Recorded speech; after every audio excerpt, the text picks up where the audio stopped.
All right, so you know how sometimes you just stop and think, why would God like give us free will? I mean, look around. It seems kind of risky, right? Well, that's what we're diving into today. Yeah, that's the big question, isn't it? It really is. And we've got this great article by C.A. Williams. It's called Why Did God Give Us Free Will? A Comprehensive Exploration. And I think it's going to be really insightful. Oh, it's a good one. It really digs deep into like the core of how we relate to God. Exactly. And you right off the bat, Williams starts with this like fundamental truth that we're made in God's image. Yeah, Genesis 1:26-28. That's the one. Then God said, let us make man in our image, according to our likeness.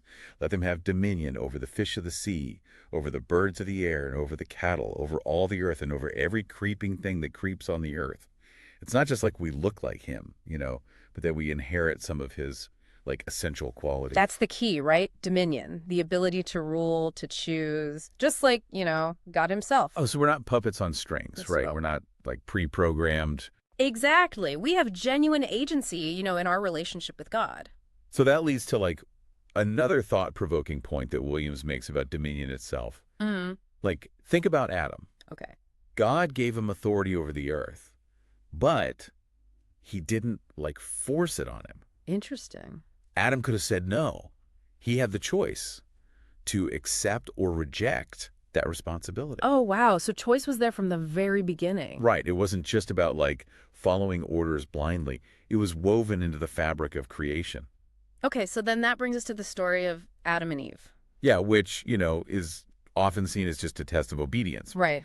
But Williams, he kind of suggests it was also a test of choice. Okay. Like a demonstration of just how heavy, our free will really is. And the consequences that come with it. Exactly. And, God didn't set them up for failure. He gave them everything they needed. He warned them about the serpent. But ultimately, he respected their decision. Even though it led to the fall. Right. And so that leads us to like the really but tough could- question. Yeah, why would God let that happen? If he knew, all the pain and suffering it would cause, why not just step in? It almost feels like, he set us up to fail. Right, like we never stood a chance. Exactly. Well, it's a common thought, but it's important to remember that God isn't like some puppet master. He's not controlling our every move. Okay, so he's not manipulating us. Not at all. He grieves over the choices we make, that lead to pain and brokenness. Right. But if he took away our free will, We'd be robots. yeah, just going through the motions. Incapable of real love, real relationship. Exactly. It's like that verse in Revelation 3:20. Behold, I stand at the door and knock. If anyone hears my voice and opens the door, I will come into him and eat with him and he with me. It's an invitation. Not a command. Right. He wants us to choose him. Not because we have to. Yeah. Out of love, not obligation. And this whole idea of choice, it's so beautifully illustrated in the Psalms. How so? God's kingdom, it's described as being made up of volunteers. Volunteers. No one's forced to be there. Wow. They've chosen to follow him freely. That's such a powerful image. Right. It like shifts everything. Right. We're not just following rules out of fear. Right. We're choosing God because we love and trust him. And that's really the heart of what Williams is getting at. Okay. God doesn't want, like, mindless followers. He wants a relationship built on love Trust. and our Right. freely given yes. Our choice. Exactly. And, it's interesting when you look at the story of Jonah. Oh, yeah. Chill He's a great example of this whole non-interference thing. Right. God calls him to preach to the Ninevites. And Jonah's like, nope. He throws a total tantrum. Yeah. He runs in the opposite direction. It's almost funny how blatantly he disobeys. It really is, right? But God doesn't force him. No, he doesn't. Instead, he like orchestrates this whole crazy series of events. A storm, the fish, Right. to lead Jonah back to a place of choice. So even when we rebel, even when we run, He pursues us. but he doesn't take away our freedom. Exactly. That's pretty amazing when you think about it. It is. God's sovereignty and our free will, they kind of work together. They do. He has a plan, but he invites us to be a part of it. Not as puppets, but as partners. So that's encouraging, right? I think so. Even when we mess up, even when we stray. He's still working. Yeah, to redeem those situations. To bring us back to himself. And Williams, he points out that this pattern, it's not just in like isolated stories, Right. It's all over the Old Testament. especially with the Israelites. Oh, those guys. Up and down, up and down. Right. Always getting into trouble. But God, he never gives up on them. No, he doesn't. And time and again, instead of forcing them to obey, He lets them experience the consequences. The enemies, the hardships. Yeah, even exile. But it's through those trials Hmm. that they're given the opportunity to choose him again. Right. To come back. So it's like those difficult experiences, they can actually become catalysts for growth, They can. for a deeper understanding of God's love. His faithfulness. Exactly. It's not that he wants us to suffer, No, but he uses it to refine us, to draw us close to reveal his plan. in ways we might not see otherwise. But it's still our choice, right? It is. He's not manipulating us No. He's giving us opportunities. to turn back to him. And this is a big one. What's that? God doesn't want robotic obedience. He doesn't want us to just go through the motions. Out of fear or obligation. He wants us to choose him because we understand his love for us.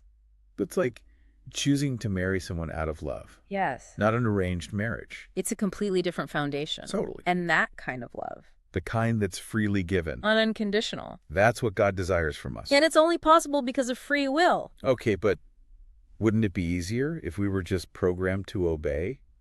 Maybe. I mean, think of all the pain we could avoid. Think about what we'd be giving up. What do you mean? Without choice, we wouldn't be human. We'd be like puppets, right? Incapable of genuine love. Creativity, compassion, All the things that make us unique. that reflect God's image. Gone. So it's not just about avoiding bad choices. It's about the ability to choose in the first place. Exactly. That makes us who we are. And that's why free will is so precious. Even though it comes with the potential for pain. It's a reflection of God's love His trust in us. and his desire for a real relationship. Okay, so we've talked about God valuing our freedom to choose. Mm-hmm. But how does that actually play out in our lives?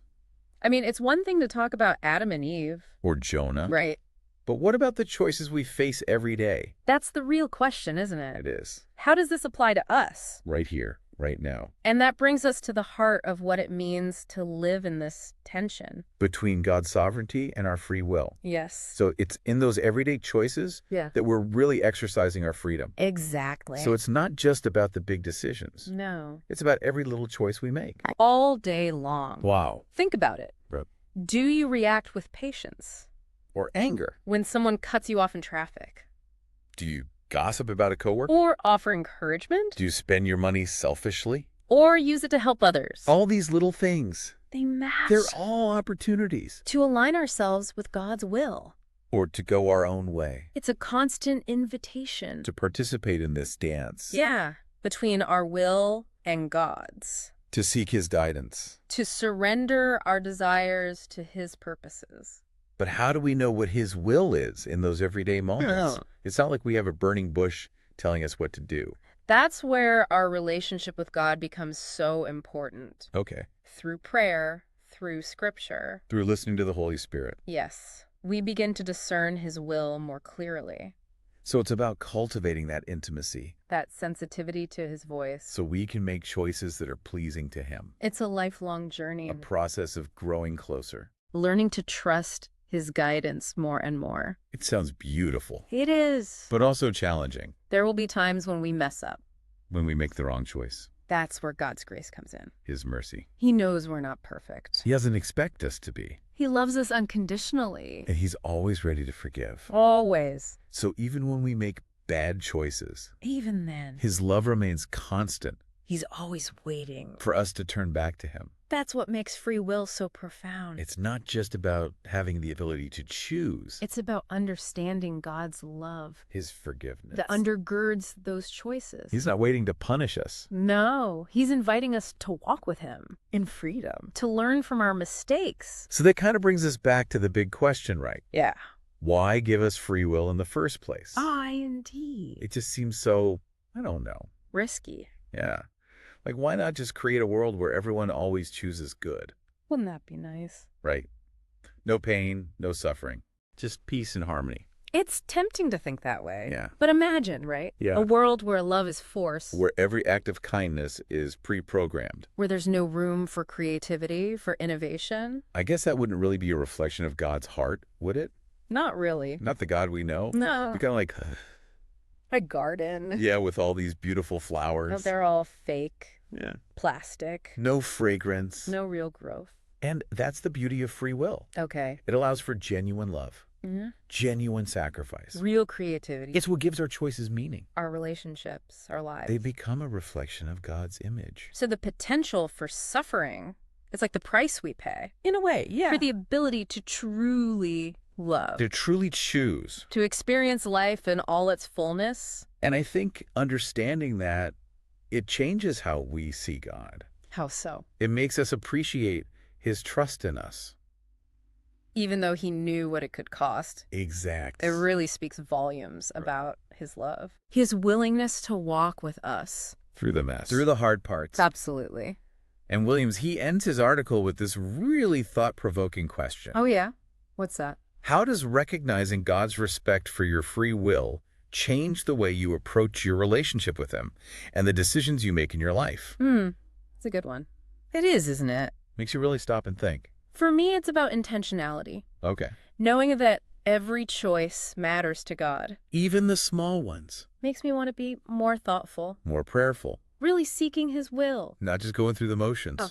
Now living with purpose. It's a reminder that we're not just passive. We're active participants in God's story. We have a role to play. A contribution to make. And we have to use this gift, this freedom, wisely. Lovingly. Well said. Thanks for joining us on this deep dive. Yeah. Until next time.